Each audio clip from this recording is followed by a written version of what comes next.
Welcome to Courtney's story time. I got Miss Poppy and Miss Posey, and we're going to read one of my favorite books. I think most of the books we're reading this month are my favorite, but we're going to be reading The Polar Express. The Polar Express.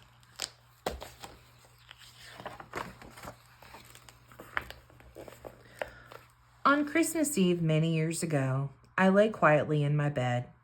I did not rustle the sheets. I breathed slowly and silently.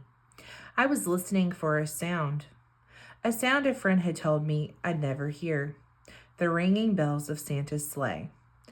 There is no Santa, my friend had insisted, but I knew he was wrong. Late that night, I did hear sounds, though not the ringing bells. From outside came the sounds of hissing steam and squeaking metal. I looked through my window and saw a train standing perfectly still in front of my house. It was wrapped in an apron of steam. Snowflakes fell lightly around it. A conductor stood at the open door of one of the cars. He took a large pocket watch from his vest, then looked up at my window. I put on my slippers and robe. I tiptoed downstairs, out the door. "All aboard!" the conductor cried out. I ran up to him. "Well," he said, "are you coming?" "Where?" I asked.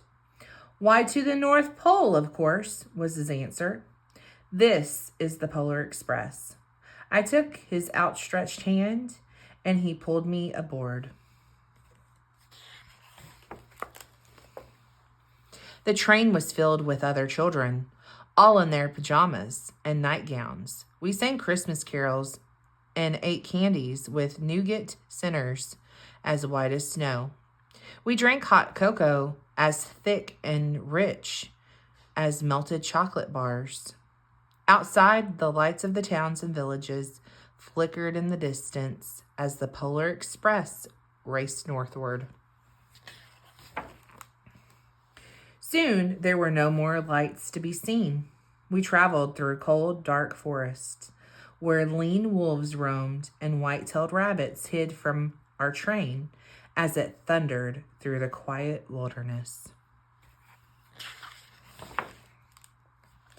We climbed mountains so high it seemed as if we would scrape the moon, but the Polar Express never slowed down.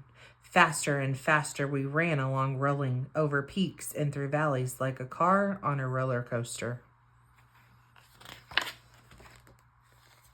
The mountains turned into hills, the hills to snow-covered plains.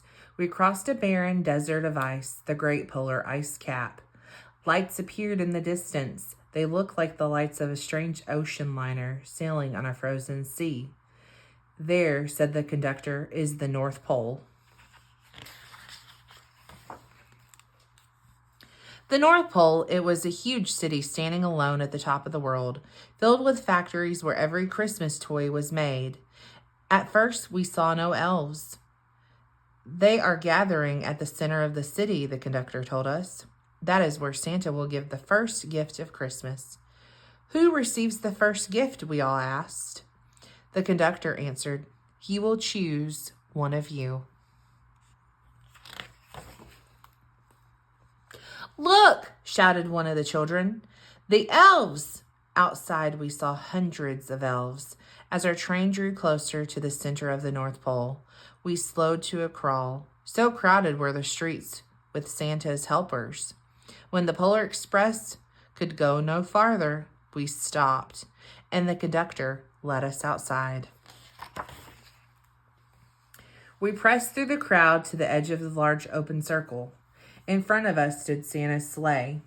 The reindeer were excited. They pranced and paced, ringing the silver sleigh bells that hung from their harnesses. It was a magical sound, like nothing I'd ever heard. Across the circle, the elves moved apart, and Santa Claus appeared. The elves cheered wildly. He marched over to us and pointed to me, said, "Let's have this fellow here." He jumped into his sleigh. The conductor handed me up. I sat on Santa's knee, and he asked, "Now, what would you like for Christmas?"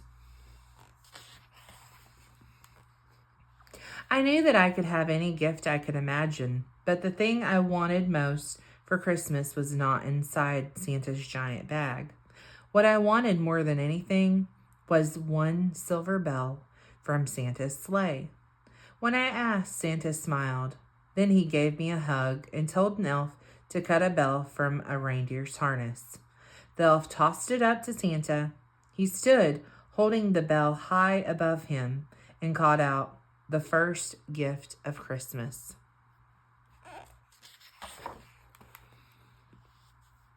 A clock struck midnight as the elves roared their approval. Santa handed the bell to me, and I put it in my bathrobe pocket. The conductor helped me down from the sleigh. Santa shouted at the reindeers' names and cracked his whip. His team charged forward and climbed into the air. Santa circled once above us, then disappeared in the cold, dark polar sky. As soon as we were back inside the Polar Express, the other children asked to see the bell. I reached into my pocket, but the only thing I felt was a hole. I had lost the silver bell from Santa Claus's sleigh. "Let's hurry outside and look for it," one of the children said. But the train gave a sudden lurch and started moving. We were on our way home. It broke my heart to lose the bell. When the train reached my house, I sadly left the other children. I stood at my doorway and waved goodbye. The conductor said something from the moving train, but I couldn't hear him. "What?" I yelled out. He cupped his hands around his mouth. "Merry Christmas!" he shouted. The Polar Express let out a loud blast from its whistle and sped away. On Christmas morning, my little sister Sarah and I opened our presents. When it looked as if everything had been unwrapped, Sarah found one last small box behind the tree. It had my name on it. Inside was the silver bell. There was a note. "Found this on the seat of my sleigh. Fix that hole in your pocket. Signed, Mr. C." I shook the bell.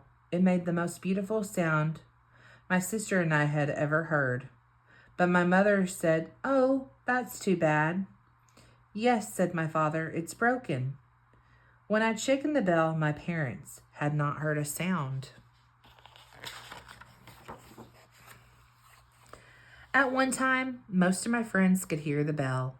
But as years passed, it fell silent for all of them. Even Sarah found one Christmas that she could no longer hear its sweet sound.